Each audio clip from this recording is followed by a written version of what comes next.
రోజు పట్టీలు పెట్టుకుంటాం కదా, ఓకే ఇట్లా వాటర్లో నాని అటు ఇటు ఉండి మన ఒంటి మీద ఉండి ఇట్లా నల్లగా అవుతూ ఉంటాయి. ఇవి తొందరగా క్లీన్ చేసుకోవాలనుకుంటే ఎలా చేసుకోవాలో చూపిస్తా. మనం ఎటన్నా బయటికి పోవాలి, ఏదైనా ఫంక్షన్ పోవాలనుకున్నప్పుడు ఓకే అవసరాల దగ్గరికి పోం కాబట్టి ఇంట్లోనే ఒక 10-20 నిమిషాలలో ఇవి తెల్లగా చేసుకొని పెట్టుకోవచ్చు. ఏం సరుపులు ఏమి అవసరం లేకుండా ఎట్లా తెల్లగా చేయాలో చూపిస్తా మీకు. ఇవి కడగక ముందు ఇట్లా ఉన్నాయి, కడిగినాక చూపిస్తా.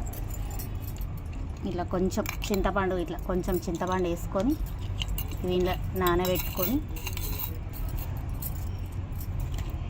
కొన్ని వాటర్ పోసుకొని కొంచెం వేడి చేసుకోవాలి. ఇట్లా వేడి చేసుకోవాలి ఒక 10 నిమిషాలు. ఇట్లా వేడి చేసుకొని ఇది చల్లారినాక బ్రష్ పెట్టి కడుక్కోవాలి. వేడి ముడితే అది ముట్టలేము, మనం కాలుతూ ఉంటాయి గొలుసులు.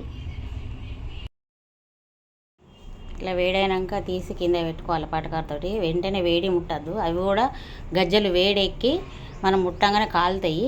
ఏదైనా చెంచా పట్టో బ్రష్ పట్టో తీసి కింద వేసుకొని, మనం పండ్లు తోముకునే బ్రష్ అయితే సన్నగా ఉంటాయి అవి కాబట్టి అవి చిన్నగా అల్లుకాలు ఉంటాయి కాబట్టి అందులోకి పోతాయి, అవి మంచిగా ఉంటాయి, క్లీన్ అవుతాయి. వేరే దాంతో రుట్టిగా తోమితే పోదు. ఈ బ్రష్లు మనం వాడుకునే బయట వాడేది ఎప్పుడైనా గిదాని కోసం ఉపయోగపడుతుంది. బాటిల్ కడుక్కుంటానికి, ఇట్లా గజ్జలు కడుక్కుంటానికి, దేనికన్నా ఉపయోగపడుతుంది. ఇట్లా బ్రష్ పెట్టి మంచిగా తోముతూ ఉంటే తెల్లగా అవుతూ ఉంటాయి అవి. మీకు తోమినాక చూపిస్తా కడిగింది ఎట్లుంటుందో కడగంది ఎట్లా ఉంటుందో చూడుండ్రి.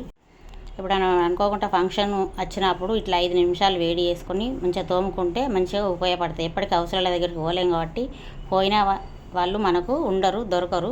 ఇంట్లోనే మనం చేసుకుంటే ఒక 10 నిమిషాలు దీనికి కేటాయిస్తే మంచిగా ఉపయోగపడుతుంది.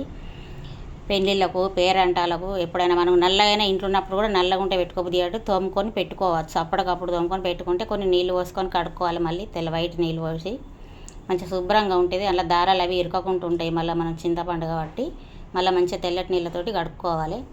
కడుక్కొని తుడుచుకొని మళ్ళీ కాళ్ళకి పెట్టుకుంటే మంచిగా ఉంటాయి. ఎడమ చేతులది కడిగింది, కుడి చేతులది కడగంది. దానికి దీనికి ఎంత డిఫరెన్స్ ఉన్నదో చూడండి మీరు.